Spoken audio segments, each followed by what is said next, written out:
제가 원래 글 쓰는 일을 하거든요. 그런데 얼마 전까지만 해도 좀 심각한 고민이 하나 있었어요. 뭐랄까, 제가 열심히 쓴 글들이 이 엄청난 정보의 바닷속에서 그냥 소리 소문 없이 사라지는 것 같은 느낌? 오늘 바로 그 문제를 제가 어떻게 해결했는지, 또 그 과정에서 뭘 깨달았는지 한번 이야기해 보려고 합니다. 네, 제 고민은 바로 이 질문에서부터 시작됐어요. 우리 매일매일 엄청난 양의 컨텐츠를 보잖아요. 기사, 팟캐스트, 소셜미디어 피드. 스크롤은 멈추질 않는데 막상 머릿속에 남는 건 얼마나 될까요? 창작자로서 제 글이 그냥 스쳐 지나가는 수많은 정보 중 하나가 되는 건 정말 싫었거든요. 솔직히 말해서 텍스트만으로 뭔가를 전달한다는 게 정말 물살을 거슬러 헤엄치는 기분이었어요. 아무리 좋은 내용을 담아도 일단 사람들 눈길을 붙잡고 그 시간을 얻어내는 것 자체가 정말 힘든 일이더라고요. 그렇다고 제게 아이디어가 없었던 건 아니에요. 문제는 제 아이디어를 어떻게 하면 사람들 눈에 더 잘 띄게, 그리고 좀 더 쉽게 소화할 수 있게 만드냐는 거였죠. 이 정보의 홍수 속에서 어떻게 하면 살아남을 수 있을까? 그게 핵심 과제였습니다. 그래서 제가 해결책을 좀 찾아보기 시작했는데요. 최신 유행하는 콘텐츠 트렌드를 따라가는 대신에 아주 근본적인 질문으로 돌아가 보기로 했어요. 대체 사람들은 어떻게 배우고 이해하는 걸까?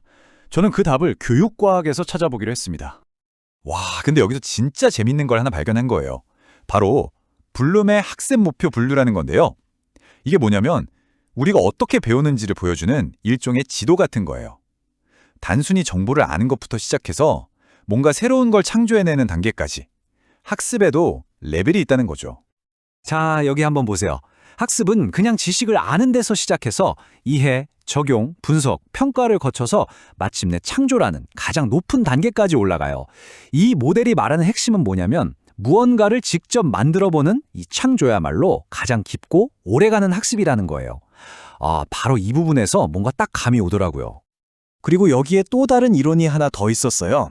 가네의 9가지 수업 사태라는 건데, 쉽게 말해 학습이 잘 일어나려면 주의를 끌고 내용도 보여주고 직접 해보게 하고 피드백도 주고 이런 체계적인 과정이 필요하다는 거죠.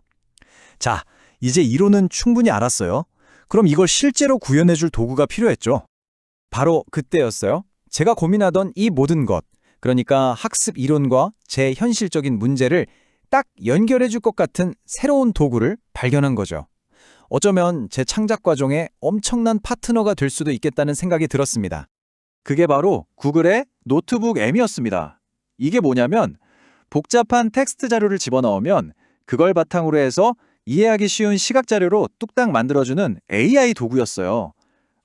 제가 찾던 게 바로 이거다 싶었죠. 기능이 정말 강력하더라고요. 자동으로 인포그래픽도 만들고 내레이션이랑 슬라이드를 합쳐서 비디오 개요까지 만들어주고요. 스타일도 화이트보드 느낌으로 고를 수 있고, 근데 가장 중요한 점은 이거였어요. AI가 만든 결과물에 오류가 있을 수 있으니까 반드시 사람이 직접 확인하고 수정해야 한다는 거. 처음엔 이게 좀 귀찮다고 생각했는데 나중에 보니까 이게 완전 핵심이더라고요. 그래서 제가 직접 한번 해봤죠. 예전에 블로그에 올렸던 텍스트만 잔뜩 있던 글들을 가져와서 이 노트북 LM으로 좀 더 재밌는 비디오로 바꿔보는 작업이었어요. 제 아이디어가 어떻게 변신할지 정말 궁금했습니다. 저는 보통 이런 5단계로 작업을 했어요. 먼저 뭘 알아볼까? 질문을 정하고 관련 자료들을 모아요. 그 다음에 AI가 만들어준 초안을 바탕으로 제가 직접 뜯어고치면서 시각 자료를 완성하고요. 그걸 공유한 다음에 마지막으로 사람들 반응을 보면서 제 생각을 다시 한번 정리하는 거죠. 그리고 이 과정을 겪으면서 제가 정말 크게 깨달은 게 있는데요. 바로 이 문장이에요. 제작 자체가 깊은 학습을 일으키는 핵심 엔진이다. 제게 진짜 변화를 가져다 준 건 결과물로 나온 비디오가 아니었어요. 바로 그 비디오를 만드는 과정 그 자체였습니다. 바로 그 순간 아차 싶더라고요. 내가 지금 단순히 콘텐츠를 더 효율적으로 만드는 방법을 찾은 게 아니구나. 나도 모르는 사이에 내 글을 그 어느 때보다 더 깊이 있게 공부하고 있었던 거예요. 이 표가 모든 걸 말해주죠. 우리가 그냥 눈으로 읽기만 하는 수동적 소비는요, 이해도 얕고 금방 까먹어요. 하지만 직접 뭔가를 만들어보는 능동적 창조는 깊은 학습으로 이어지고 오랫동안 기억에 남고 심지어 실제로 써먹을 수도 있게 해주는 거죠. 생각해보세요. AI가 만들어준 초안이 좀 어색하잖아요? 그럼 그걸 고치고 어떤 내용을 슬라이드에 넣을지, 어떤 그림을 쓸지 이런 걸 결정하는 모든 과정이 저 스스로 제 글의 핵심을 다시 생각하게 만들더라고요.